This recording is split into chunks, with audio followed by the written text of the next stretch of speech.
Assalamualaikum warahmatullahi wabarakatuh.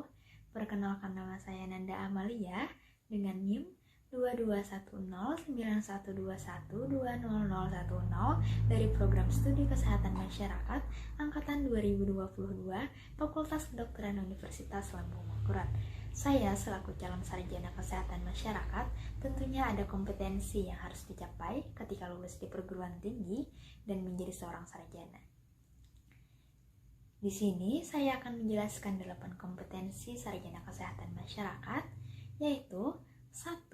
Kemampuan untuk melakukan kajian dan analisa atau analysis and assessment, yaitu seorang sarjana yang mampu mengidentifikasi data secara tepat dan relevan sebagai sumber informasi, mengevaluasi integritas dan komparabilitas data, menggunakan prinsip-prinsip etika dalam mengumpulkan data dan informasi, membuat inference yang relevan dari data kuantitatif dan kualitatif, serta menerapkan proses pengumpulan data dan aplikasi teknologi informasi.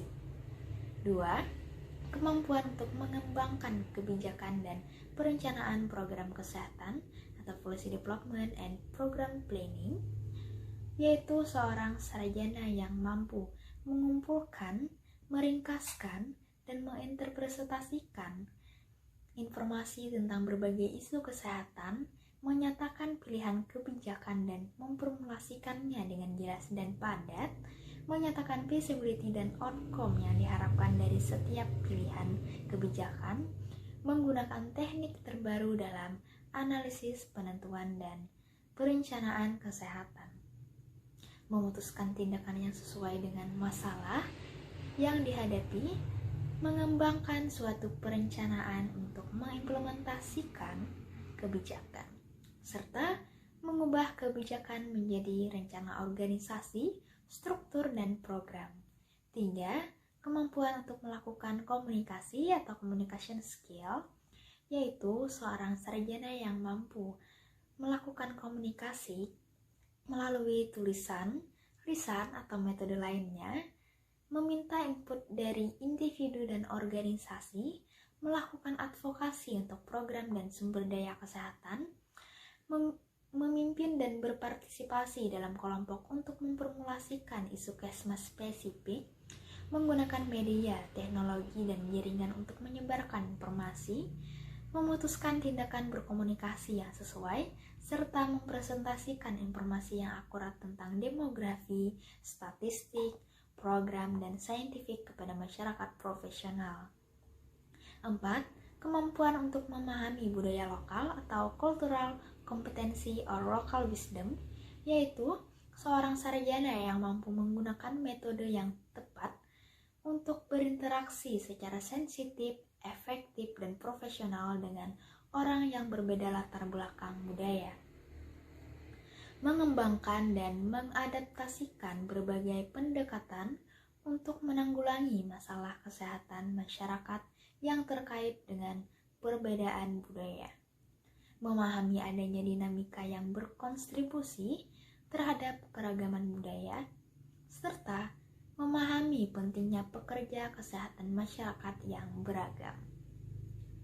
5. Kemampuan untuk melakukan pemberdayaan masyarakat atau community dimension of practice, yaitu seorang sarjana yang mampu menggabungkan berbagai strategi untuk berinteraksi dengan orang dari berbagai latar belakang, mengidentifikasi peran faktor budaya, sosial, dan perilaku dalam pelayanan kesehatan, merespon berbagai kebutuhan sebagai konsekuensi keragaman budaya, mampu mengidentifikasi dan menjaga hubungan dengan berbagai pemangku kepentingan, menggunakan proses dinamika kelompok untuk meningkatkan peran serta masyarakat, mendeskripsikan peran pemerintah dalam menyediakan pelayanan kesehatan masyarakat, mendeskripsikan peran swasta dalam menyediakan pelayanan kesehatan masyarakat, serta mengidentifikasi potensi dan sumber daya yang ada di masyarakat. 6. Memahami dasar-dasar ilmu kesehatan masyarakat atau Basic Public Health Science, yaitu seorang sarjana yang mampu mengidentifikasi kewajiban individu dan organisasi dalam konteks pelayanan kesehatan masyarakat esensial dan fungsi dasar, mendefinisikan, menilai, dan memahami status kesehatan pada populasi determinan kesehatan dan penyakit, dan faktor berkontribusi terhadap promosi kesehatan dan pencegahan penyakit. Memahami perkembangan sejarah, struktur, dan interaksi antara kesehatan masyarakat dan sistem pelayanan kesehatan. Aplikasi dan mengaplikasikan metode riset dasar yang digunakan dalam kesehatan masyarakat, menggunakan proses dinamika kelompok untuk meningkatkan peran serta masyarakat, menerapkan ilmu kesehatan masyarakat, termasuk ilmu sosial dan perilaku, penyakit kronik, infeksi, dan kecelakaan, mengidentifikasi keterbatasan riset dan pentingnya observasi dan kesaling hubungan atau interrelationship, mengembangkan komitmen sepanjang masa untuk belajar serta mengembangkan pemikiran kritis yang kuat. 7. Kemampuan untuk merencanakan dan mengelola sumber dana atau financial planning dan manajemen, yaitu seorang sarjana yang mampu mengembangkan dan mempresentasikan suatu anggaran, mengelola program sesuai dengan kondisi keuangan, menerapkan proses penganggaran atau budgeting, mengembangkan strategi untuk menentukan prioritas anggaran, memantau kinerja program, mempersiapkan proposal untuk memperoleh dana dari sumber eksternal, menerapkan keterampilan dasar hubungan antar manusia dalam manajemen organisasi, motivasi staf, dan penyelesaian konflik, melakukan negosiasi dan mengembangkan kontrak serta dokumen lainnya untuk penyediaan pelayanan berbasis masyarakat. 8. Kemampuan untuk memimpin dan berpikir sistem atau leadership and system thinking atau total system, yaitu seorang sarjana yang mampu menciptakan budaya berdasarkan standar etika dalam organisasi dan komunitas, membantu menciptakan nilai dasar dan visi bersama menggunakan prinsip-prinsip ini sebagai pedoman pelaksanaan program kesehatan masyarakat. Mengidentifikasi isu internal dan eksternal yang dapat berdampak terhadap penerapan pelayanan esensial kesehatan masyarakat atau menyusun rencana strategis. Memfasilitasi kerjasama kelompok internal dan eksternal untuk menjamin partisipasi dari pemangku kepentingan kunci.